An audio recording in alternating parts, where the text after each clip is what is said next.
En el año 2007, 6 ancianos recibieron $1 millón que la Universidad de Iowa debió pagar por concepto de indemnización tras un cruel experimento al que fueron sometidos en su infancia junto con 16 niños más en aquel entonces.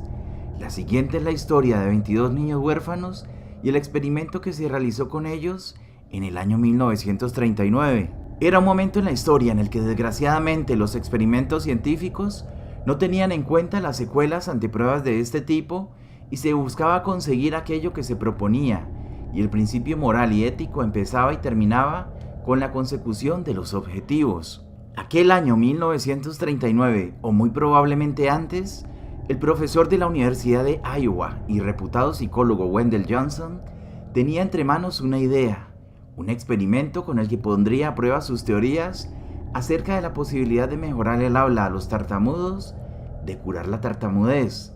El hombre, junto a su ayudante Mary Tudor, una estudiante de posgrado, tenía un plan. Era una terapia que nunca debió pasar de los escritos. Wendell y Tudor entonces iniciaron la investigación en enero de 1939 con la selección de 22 niños de un orfanato de veteranos de la guerra en Iowa.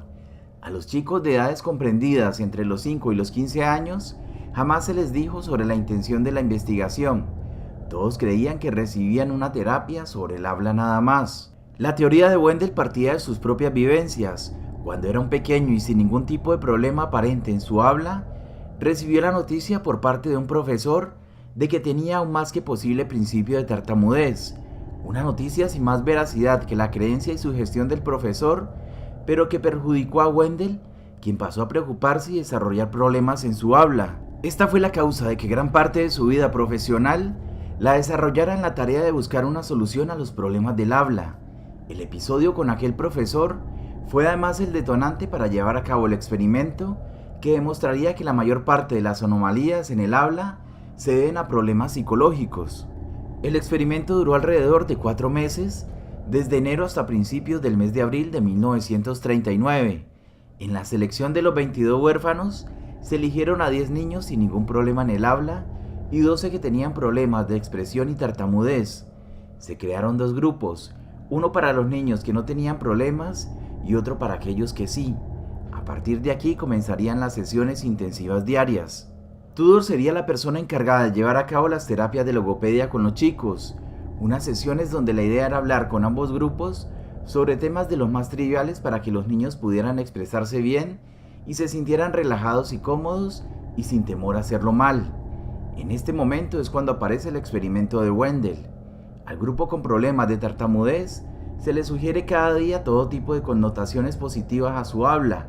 Se les dice que todo está bien, que están mejorando o que están a un paso de superar el problema. Por el contrario, el grupo de los niños sanos y sin problemas en su habla se les castigaba verbal y psicológicamente. Tudor lo haría con duras críticas diarias a su forma de hablar, sugiriendo que todos estaban comenzando a tener síntomas de tartamudez. El castigo era diario e intenso, infiriéndoles la necesidad de cambiar o bien quedarse en silencio si sentían que iban a continuar hablando mal. Un experimento cruel como pocos que terminaría en poco más de 4 meses. Una terapia que dejaría secuelas para toda la vida en aquellos niños que nacieron sanos. Wendell había logrado quebrar toda autoestima en los jóvenes vulnerables y más al encontrarse en la edad de aprendizaje. Todos ellos acabaron desarrollando problemas en su habla. Mientras y tras finalizar el experimento, Wendell se disponía a redactar y elaborar el informe de su experimento. Un informe donde el psicólogo venía a confirmar que los problemas de habla que él mismo sufrió cuando era pequeño se debían a problemas psicológicos, y lo más terrible de su experimento fue que no mencionó que el cambio producido a los jóvenes sería irreversible.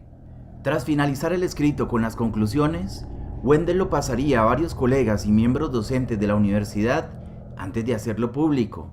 Todas las personas que llegaron a ver los documentos le dijeron que semejante atrocidad con los chicos no debía publicarse, un experimento al que los compañeros de profesión de Wendell lo pasaron a llamar Monster Study. Además, el estudio se realizó en una época donde comenzaban a aflorar noticias sobre experimentos científicos nazis de gran crueldad. Wendell acabaría entonces escondiendo el informe y conclusiones del experimento. Lo guardaría con la intención de que nadie supiera lo que había ocurrido y que jamás fuera publicado. El hombre continuó con su carrera centrada en la mejora de la dicción y tartamudez y moriría en 1965 a la edad de 59 años y recordado como un investigador de gran reputación y prestigio. Por suerte todo cambió en el año 2001 cuando el periodista Jim Dyer del diario Mercury News descubrió los papeles de la investigación a través de las notas de Mary Tudor, unas notas que acabaron desembocando en una investigación que destapó las atrocidades cometidas por Tudor y Wendell décadas atrás. Este hecho hizo posible que los supervivientes de aquel experimento, los niños huérfanos aún con vida y hoy ancianos, pudieran pedir explicaciones y demandar a la Universidad de Iowa. $1 millón recibieron en el año 2007 y una disculpa pública por un estudio que jamás se tuvo que haber permitido. Ahora imagina cuántos estudios y experimentos más se hicieron en aquellos años y cuántos más estarán corriendo, e incluso con nosotros mismos, mientras ves esta historia. ¿Qué piensas? Si el video te gustó, apreciaría mucho tu pulgar arriba. Más personas como tú están buscando información como esta.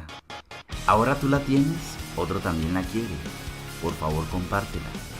Date una vuelta por el canal y suscríbete para que conozcas más historias interesantes. Hasta pronto.